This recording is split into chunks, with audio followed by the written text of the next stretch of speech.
the Rev Mel Show. It's the Rev Mel Show. Welcome to the Rev Mel Show on TalkingSexRadio.com. Log in to chat your questions or call 818-731-7942. And now, here's your host, Reverend Mel.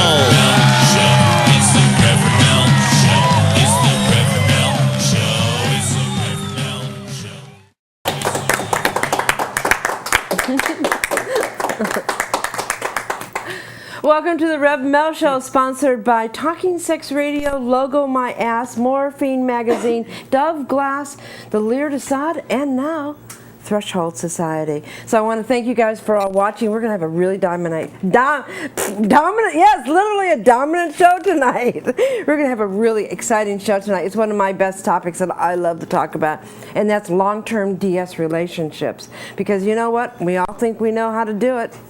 The only time you ever hear about a DS relationship is when it's going bad. But we happen to have people here today that it is going well for them. They've been in very, very long-term relationships. But you know what? Let's talk about what I did all weekend. Oh boy. I am so fucking tired. I have been doing out on Friday night, out to big dinner. Saturday night was Saturday during the afternoon was teaching at the Lear Desaad, and I filled in for the last part of the Insight. I represented the Lear Desaad at the Insight. Of course, I pushed Talking Sex Radio and TSR Network, and that was really awesome. Went to the Lear Desaad on Saturday night. Sunday, I had a birthday party at a fabulous private dungeon that is going out. It's going to be rented out, and they're going to be leasing it again. And it's like $1,000 a month to rent this beautiful space. And I really would love to be able to have that as a studio space, but it's a little bit out of my budget right now. But maybe in the near future. And then I went to the most exciting night of all. You guys, I really don't know how to bowl. I went bowling, but where I went bowling was a whole different ball game. There were tits and asses all over the place. There was cameras flicking, videotapes was flying. It was porn star nude bowling. It was invite only. We had a great time. John Jeremy, what was his Ron Jeremy was there. Anita Blue was there. All these little porn stars that have been on our show has been there. Lucky Star was on there. So it was great. We had a great time. And I took my submissive with me, my little slavey poo. When we got there, he's a really good bowler. But for some reason, he couldn't bowl because there was all these boobs bouncing all over the place. And as soon as all the girls left, he started getting strikes.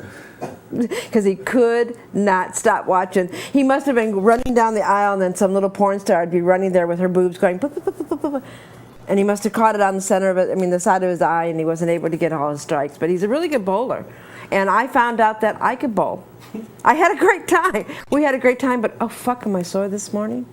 I can't believe what bowling will do to you. I think we played how many games? 5 games? Something like 5 games of bowling with a bunch of porn stars. It was great. But we're going to have a great show tonight. And I'm going to read you guys something. I'm going to see if I can do this without looking like I'm reading. You guys like this?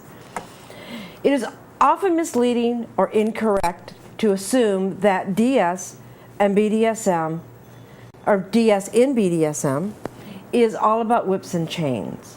While it is an important aspect of the world of DS and sadomasochism, so forth and so on, it is totally about power exchange. And we're having this show today because we want to talk about long-term DS relationships. And what I'm going to do is I'm going to introduce my guests. To the right of me, we have Master George, who's been on our show before. He is, we'll talk about where he's from and what he's been doing, but then we'll introduce the next person. Slave Bren, sitting at his lap. And then we have Merc, otherwise known as Timo.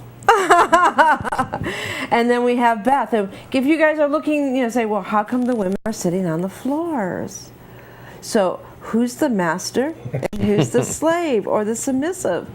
So I think you guys can guess that. The submissives are on the floor and the masters are sitting up on the couch. And their butts are nice and soft, while the girls are kind of like going, I've got to be here for 2 fucking hours on my knees. So let's start out with Master George. You've just been elected Coordinator of Threshold since May 15th. And you are doing some awesome changes. Oh, thank you. Yeah, we love the club, and we really have got a lot of great people who are willing to volunteer and put their time and effort and blood, sweat, and tears and heart and soul into the club. So things are looking really good there.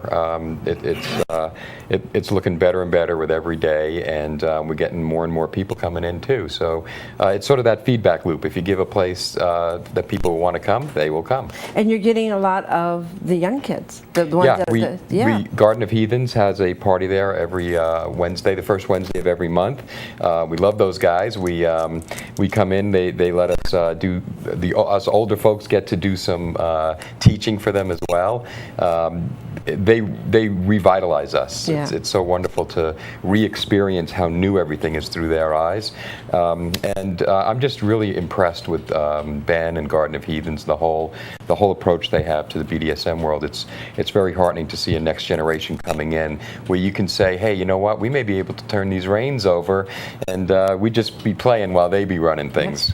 Well, he is going to be having a show here on TSR. I know. And he's going to be starting, I think it's next week. It might be this week, don't get me wrong, but it is going to be on Tuesday, and it's going to be called Talk of Heathens, and he's going to be doing it with Astra. I think her name is Astra. They came in and we did a test shoot to see how well it works, and they're working on their set and trying to figure it out. But I'm really excited about them doing a show. It's going to bring a lot of young blood back into TSR also, which is going to get the young kids.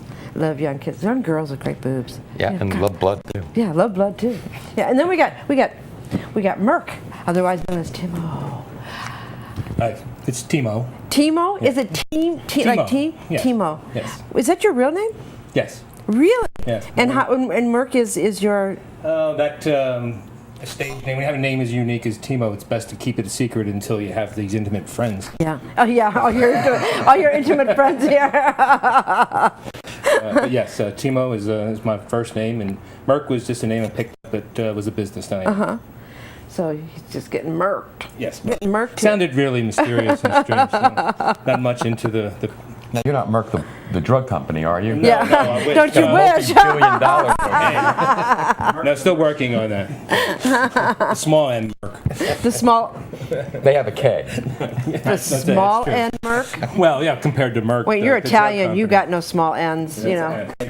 We're the mafia here tonight. There's how many of us are Sicilian. Italian? Works. Sicilian. Sicilians. Yeah, Three Sicilians. So right if in a anything, row. we'll be able to collect from any of the sponsors we're not paying. There's That's no right. problem.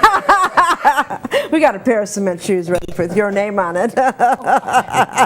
Hey, did she get That's permission okay. I'll to bust talk a it? cap in her ass later. And then we've got the beautiful Beth. Beth, you're the one that gave me the crystal, correct? Okay. Yes. You can speak. I did an insight at the Lear Side. We did a meditation with the submissives and slaves together, and I facilitated the meditation. And she went to, where did you tell me the story? You went somewhere and you got Arkansas. it. Arkansas. Yes, there's crystals just right underneath. You don't have to dig very far to find them. And she had them enclosed in like a handkerchief, and she said that nobody else touched them. No. You know what I did? I have one, but I have a daughter that's really close to my heart, and I gave her the other one, for her and I could connect together. Oh, that's fantastic. Yeah, so it was like, and when she gave it to me, I mean, they heated up.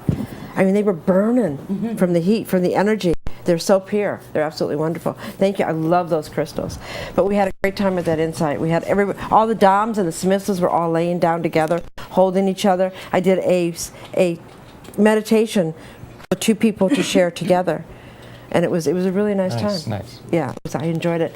And we've got Slave Bren. How you doing? How you doing, girlfriend?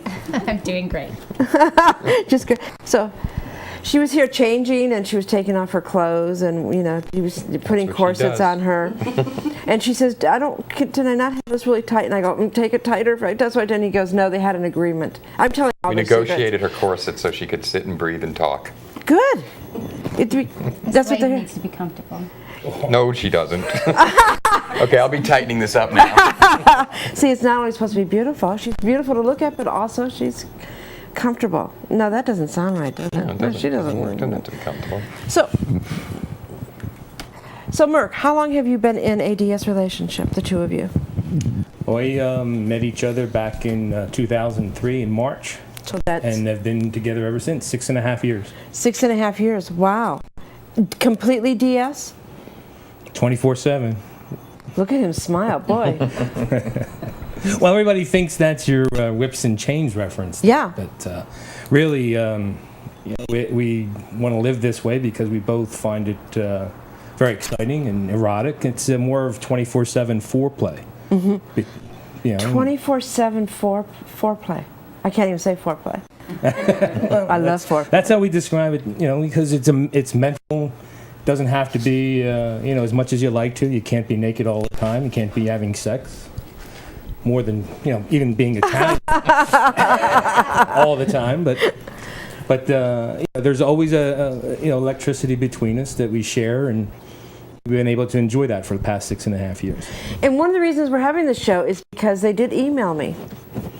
And they did suggest we would love to do a show with you. Could we do a show on long-term relationships? Do you remember that? Long time ago, yes. Yeah. And we finally, we get booked like a month to 2 months in advance, and so we were finally able to do it. And I've been, like I said, I've done my research. I have lots of questions, and we got the other questions that we asked too. They're not aware of the questions that we ask, but yeah, we didn't even practice. Yeah, I'm aware. I mean, not the questions anyway. You probably have practiced. Yeah, You we just don't practiced the realize you've questions. practiced. it was really funny when you guys were talking earlier. I was doing this. Guys, hear that noise? And my board guy turned around when I did that and looked like, where was that noise coming from? It was coming from You me. got a little So monkey sorry. down there whacking off. Yeah, it was. Well, we have chords all hidden and stuff, and that's what you do behind the scenes is do all these chords. So, how long have you been in a DS relationship? Slave Brenda and I have been together since December of 2002. And so that's So it'll be 8 years in December. At the start of our 8th year. wow. Is it true? If you guys know this, if it's that a DS relationship 24/7 normally lasts anywhere between 13 months to 3 years. Yes. Yeah, we had heard that, generally we had heard that most DS relationships lasted around 2 years on average. And 7 years was the real milestone. But 7 years actually tends to be a milestone for any kind of relationship. That's why the term 7-year itch is out there. It seems like 7 years has been the... Mine would be a 7-year bitch. Mine's a 7-minute itch.